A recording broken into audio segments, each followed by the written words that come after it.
किसान भाइयों नमस्कार। दोस्तों, हमारी जो मूंग की फसल है उसमें फ्लावरिंग स्टार्ट हो गई है, मतलब फूल आना स्टार्ट हो गया है।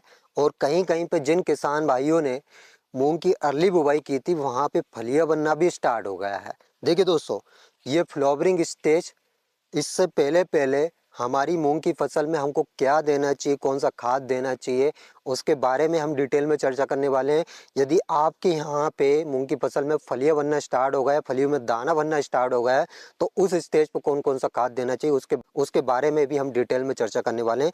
यदि ये दोनों स्टेज से पहले पहले आप खाद और उर्वरक का सही फंडा रखते हो तो 101% गारंटी है आप अपनी मूंग की फसल से बेहतर उत्पादन ले सकते हो। जो उम्मीद कर रहा हो वही उत्पादन आपको मिलेगा।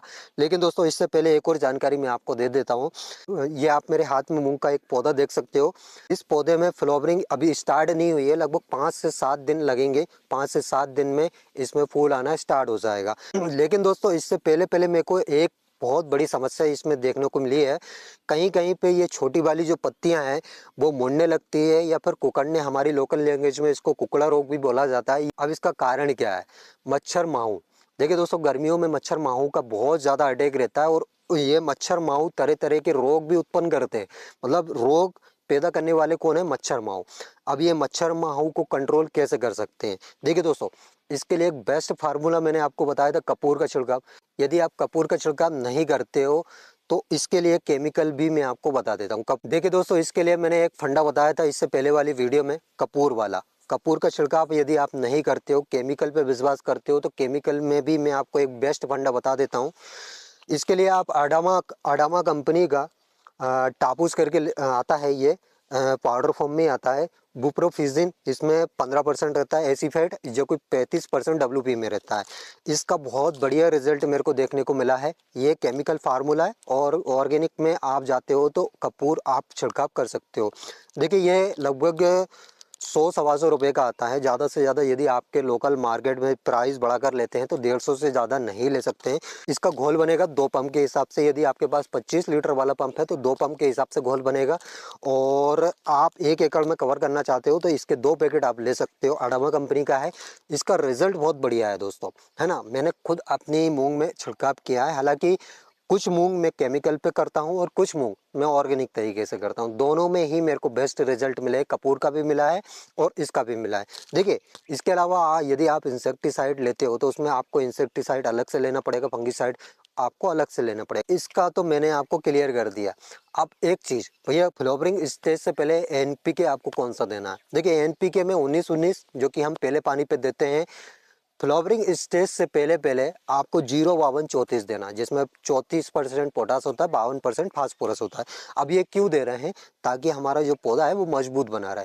काफ़ी बार क्या होता है, नाइट्रोजन अधिक दे देते हैं, हमने दे दी, हमको नहीं पता था। उस कंडीशन में ये पौधा कमज़ोर हो जाता है। नाइट्रोजन क्या करता है, पौधा तो मजबूत नहीं बना पाता लेकिन पौधे की हाइट जरूर बढ़ा देता है। अब हाइट यदि बढ़ जाती है तो कभी कभार क्या होता है, थोड़ी बहुत यदि हवा चलती है तो उस कंडीशन में हमारा जो मूंग का पौधा है वो गिर जाता है। और गिर गया तो उसमें जो फलियां बन रही है, उसमें जो दाने बन रहे हैं वो जीरो साइज बनेंगे। और जीरो साइज यदि दाने बनते हैं तो वहाँ पे उत्पादन सीधा सट हमारा गिर जाता है।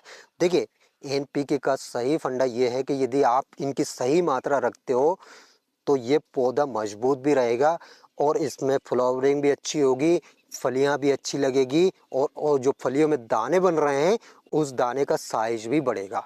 ये होता है एनपीके का सही फंडा। यदि आप सही तरीके से दे रहे हो, सही मात्रा में दे रहे हो और सही समय पे दे रहे हो तो आपको रिजल्ट उसके 2 गुने मिलने वाले हैं। अभी फ्लावरिंग स्टेज से पहले पहले हमको एनपीके 0-52-34 लेना है। और फ्लावरिंग के बाद जब फलियां बनना स्टार्ट हो जाता है, फलियों में दाना बनना स्टार्ट हो जाता है, तो उस समय आपको 0-0-50। अब इसमें 50% पोटास होता है। अब पोटास का क्या काम रहता है, ये तो हमको सबको ही पता है। पोटास का काम मतलब फलियों में दाने का साइज बढ़ाना, बीज की गुणवत्ता बढ़ाना, ये दोनों काम पोटास के रहते हैं। लेकिन भैया, पोटास फास्फोरस नाइट्रोजन ये तभी काम करेंगे जब आप इनका सही कॉम्बिनेशन अपनी फसल में रखोगे। ये नहीं है कि आपने नाइट्रोजन दे दी, फास्फोरस नहीं दिया। नाइट्रोजन क्या करेगा भैया, हाइट तो बढ़ा ही देगा लेकिन वहाँ पे पौधे को मजबूती नहीं दे पाएगा।